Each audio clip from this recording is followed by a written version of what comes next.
บ่เรื่องนี่ลำเลือกมาพวกกระดมจะหาแล้วพวกนี้นะพวกไข่เรื่องไส้ทอง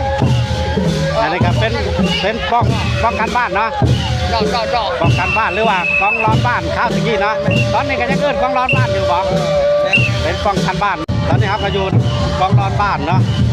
เพราะว่าจักกันเนาะเพราะว่าเขาก็เป็นเคยบ้านดงหัวคำเงินไส้ผู้ทองแข็งสวรรค์เขตนะสวรรค์เขตแรงมีลำเลือกอันนี้ชาวบ้านดงหัวคำเด้อนี่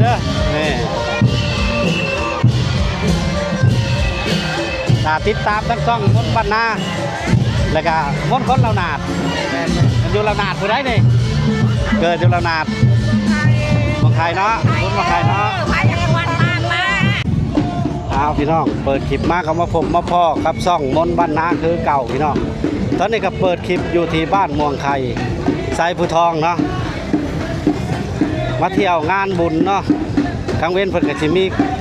กองขี้เหล่าแห่หรือว่ากองตุ่มเนาะเอากระสิพาพี่น้องไปเลาะไปเบิ่งไปชมเนาะบ้านม่วงไข่ไซผู้ทองเนาะ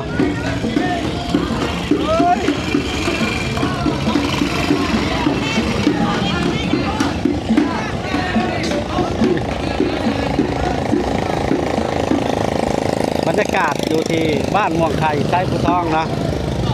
สบายดีเลยสวัสดีพี่น้อง FC เบิร์ดสุขุสุคนยินดีต้อนรับเข้าสู่ช่องมนต์บรรณาพาเลาะคือเก่าพี่น้องตอนนี้มนต์บรรณากับสิภาพพี่น้องเขาไปเบิ่งเขาไปชมกองขี้เหล่าเนาะที่เก็บภาพบรรยากาศให้พี่น้องเบิ่งเป็นช็อตๆไปเนาะตอนนี้เขาก็สิข้ามถนนเนาะเขาก็สิไปกองขี้เหล่ากองนั่นเนาะไปช็อตๆไปเรื่อยๆพี่น้องติดตามชมเนาะทั้งช่องมนต์บรรณาทั้ง YouTube เด้อ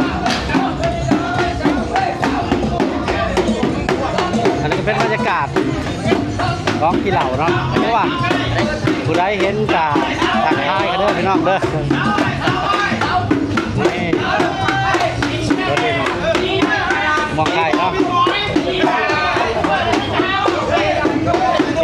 เก็บภาพบรรยากาศสบายดียูทูบเบอร์วะดิแม่เลยสบายมันซ่อมได้เนี่ยฮะเอาไปถามเด็กบรรยากาศเลาะบ้านพี่น้องบ้านเขาเบิ่งการผลิตเนาะที่บ้านม่วงไข่ไซผู้ทองเนาะบางคนเห็นก็ทักทายกันเด้อเนาะต้องมนต์บรรณาพาหล่อเนาะสบายดี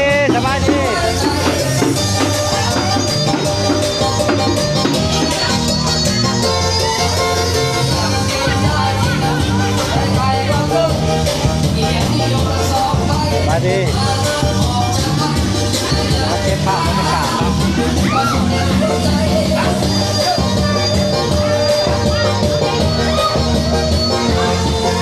เดี๋ยวลูกเนี่ยมันยังหรอ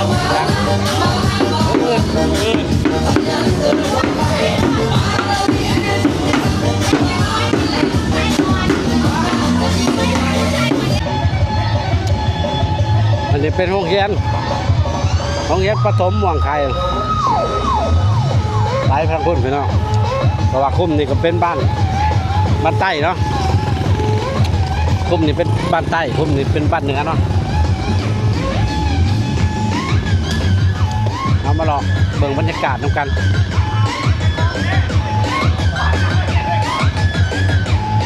มองได้บ่มีหมู่เขากะที่บอกเข้าไปเนาะว้าย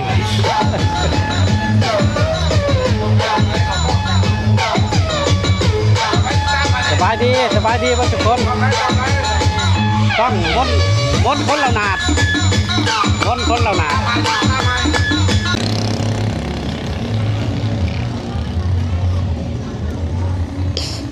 มาเลาะเบิ่งบรรยากาศบ้านม่วงไข่ในยามงานบุญเนาะพี่น้องพระเจ้ากระชุมแซวกันม่วนเฮฮาเนาะ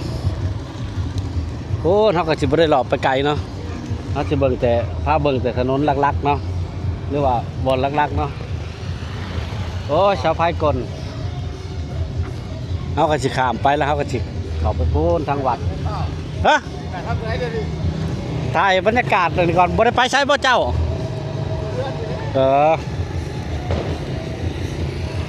รักษาไว้ระวังรถเสียได้เด้เขาลงไปแซวน่ะทางลงวัดเช้าหน่อยมาทำยูทูบเบอร์เนาะ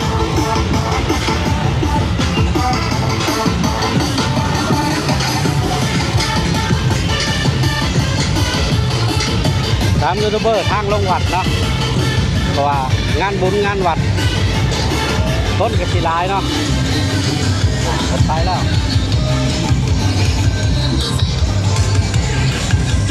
ย่านรถเปิดเสีย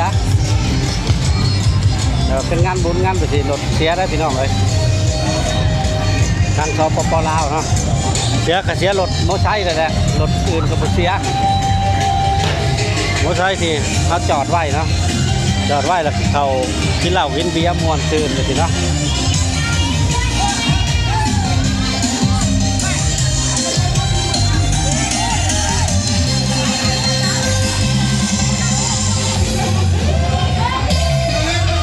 ถ่ายพื้นไปเลยเนาะน้องได้เบิ่งได้ชมไปก็ได้เฮ้ยเป็นอะไรอยู่นี่มีแห้งคือกันอ๋อเห็นแต่เพิ่นไล่สุด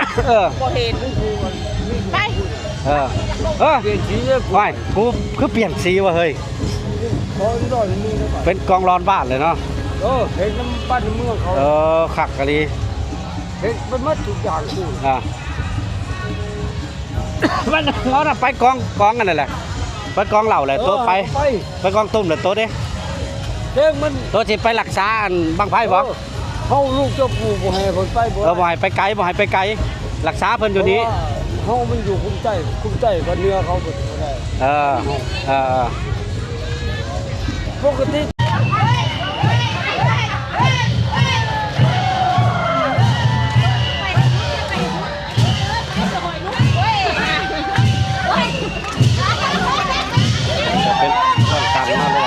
บ้านเนาะ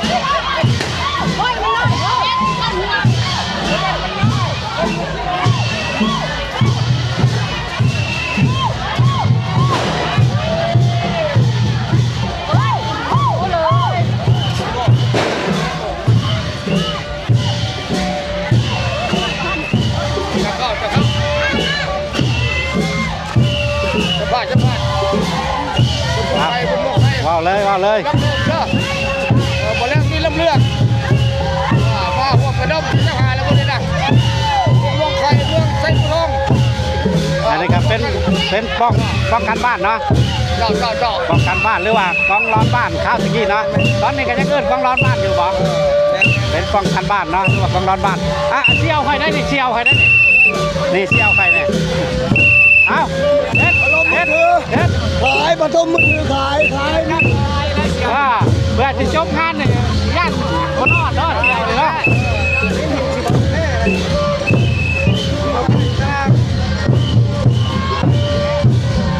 ตอนนี้เขาก็อยู่กองนอนบ้านเนาะเพราะว่าจักกันเนาะเพราะว่าเขาก็เป็นเคยบ้านดงหัวคำเงินใส่ผู้ทองแข็งสวรรณเขตนะสวรรณเขตแรงมีลำเลือกอันนี้ชาวบ้านดงหัวคำเด้อนี่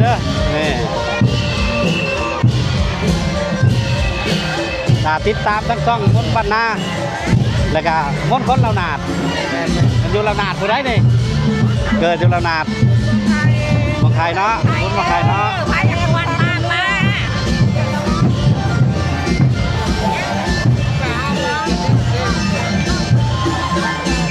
เฮ้ย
หัวแจกแห่อ้อมบัตรจะจบลงแล้วพี่น้อง โอ้โดยยูเซโนแม่งาซื้ออะไรเนาะ บ่ยากครับ เข้ามาสาธุเจริญพรเดินเมย์เด้อทำไปแล้วภายในมากคือ เอาทั้งนี้ก็จะได้ขอปิดคลิปไว้ก่อน เดียว ถ้ามักก็กดไลค์ถ้าชอบก็กดแชร์กดซับสไครต์นะพี่น้องจะบ่พลาดคลิปใหม่ๆให้พี่น้องได้เบิ่งได้ชมไปแล้วพี่น้องพบกันใหม่คลิปหน้าบ๊ายบาย มีญา